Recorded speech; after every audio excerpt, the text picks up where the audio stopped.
Hello guys! Eto, may naman pong budol. Yan galing kay CJ. Actually, hindi naman po nagpapabudol. I really ordered this. Kasi guys, ano niyo po, bilang isang collector o nagsisimulang maging collector at mahilig sa mga charms, miniatures, kasi yun ang collection ko, tapos yung painting.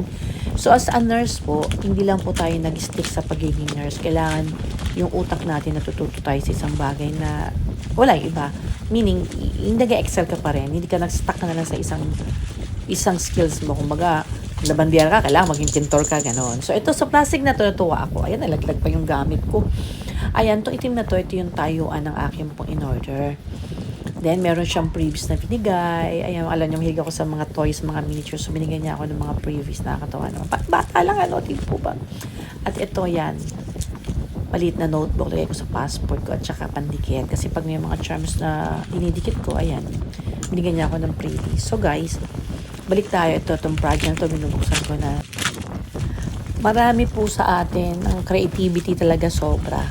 So siguro isa ako doon na feel ko na ganun ako. Hindi ko alam kung nakita niyo sa akin, pero may mga bagay na ginagawa ko na of course hindi naman pwede pagyabang sa iba na nakakaya kong gawin. So ito mga simple lang naman eh.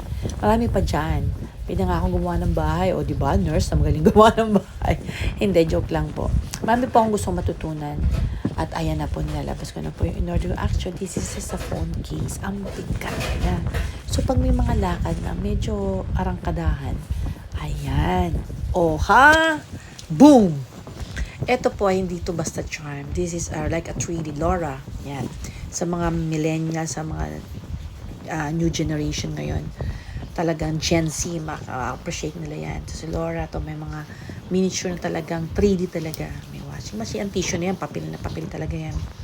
Meron siya dyan naka-bathrobe, sabon, kama, shoe, slippers, brush, ano ba yan, laundry, liquid, kama, at meron siya lipstick, soap, o diba, napaka talaga. At itong lipstick, ang cute, para lipstick ko.